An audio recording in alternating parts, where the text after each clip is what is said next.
মটনের কালাভুনা নামটার সাথে আমরা কম বেশি সকলেই পরিচিত। আর এদিকে যারা মাটন খেতে পছন্দ করো না, আজকের রেসিপিটা কিন্তু শুধু তোমাদের জন্য। প্রথমেই রান্নাটা করার জন্য লাগবে বেশ কিছু পরিমাণ চিকেন, লাগবে বেশ কিছুটা পেঁয়াজ কুচি, আমি এখানে আলু দিয়েছিলাম, তোমরা চাইলে নাও দিতে পারো, লাগবে আদা রসুন বাটা আর একটা মাঝারি সাইজের টমেটো। প্রথমে কড়াইতে তেল গরম করে আলুগুলোকে লাল লাল করে ভেজে নিতে হবে। আলুগুলো ভাজা হয়ে গেলে এরপর ওই একই তেলে ফোড়নে দেব কাঁচা লঙ্কা কুচি। বেশ কিছুক্ষণ কাঁচা লঙ্কাটাকে ভেজে নিয়ে এরপর কেটে রাখা পেঁয়াজগুলোকে দিয়ে আরও কিছুক্ষণ ভাজতে হবে। কিছুক্ষণ ভাজার পর পেঁয়াজগুলো একদম সফট হয়ে এলে আদা রসুন বাটাটা দিয়েও আরও কিছুক্ষণ ভেজে নিয়ে এরপর এর মধ্যে দেব টমেটো কুচি। সবজিগুলো একদম সফট হয়ে গেলে এর মধ্যে দেব পরিমাণ মতো নুন, হলুদ, লঙ্কার গুঁড়ো আর জিরের গুঁড়ো। সমস্ত মশলাগুলোকে ভালো মতো করে মিশিয়ে নিয়ে আরও কিছুটা সময় ধরে ভাজতে হবে। কয়েক মিনিট ভাজার পর মশলা থেকে তেল ছাড়তে শুরু করলে এর মধ্যে সামান্য জল দিয়ে ভালো করে মশলাটাকে কষিয়ে নেব।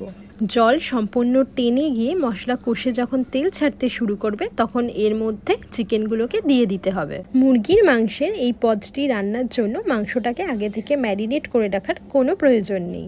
এরপর মাংসটাকে মশলার সঙ্গে মিশিয়ে নিয়ে বেশ কিছুক্ষণ সেদ্ধ হতে দেব।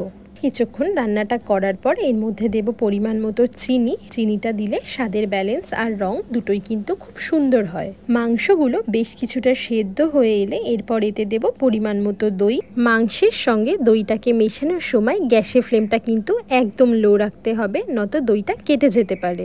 যেহেতু এই রান্নাটায় দই দিয়েছি তাই জন্য আলাদা করে জল আমি দিইনি, কেননা দই থেকেই বেশ অনেকটা পরিমাণ জল বেরোয় আর তাতেই মাংসটা পুরোপুরিভাবে সেদ্ধ হয়ে যাবে। দই থেকে জল বেরিয়ে যখন মাংসগুলো আরও কিছুটা সেদ্ধ হয়ে যাবে তখন এর মধ্যে আগে থেকে ভেজে রাখা আলুর টুকরোগুলো দিয়ে দেব। যেহেতু এই রান্নাটায় আলাদা করে কোনো রকম জল ইউজ করা হয়নি, সেই জন্য বেশ কিছুক্ষণ চাপা দিয়ে দিয়েই রান্নাটা আমাদের করতে হবে। এতে মাংসটাও খুব ভালোভাবে সেদ্ধ হবে এবং রান্নাটায় খুব সুন্দর একটা রং আসবে। রান্নাটা প্রায় হয়ে এলে এর মধ্যে পরিমাণ মতো ঘি আর গরম মশলা গুঁড়ো দিয়ে মিশিয়ে নিতে হবে। এর ফলে রান্নার স্বাদ আর গন্ধ দুটোই আলাদা রকমের মাত্রা পায়। নামানোর আগে বেশ কয়েকটা চেরা কাঁচা লঙ্কা দিয়ে কিছুক্ষণ চাপা দিয়ে রাখলেই রেডি মুরগির মাংসের কালাভুনা। রেসিপি তো শেয়ার করেই দিলাম সমস্ত চিকেন লাভাররা, এবার ঝটপট বানিয়ে ফেলো দেখি এই রান্নাটা। আমার আজকের ভিডিওটা কেমন লাগলো জানিও, ভালো লাগলে লাইক কমেন্ট করো। দেখা হবে নতুন কোনো ভিডিওতে, সবাই ভালো থেকো, টাটা।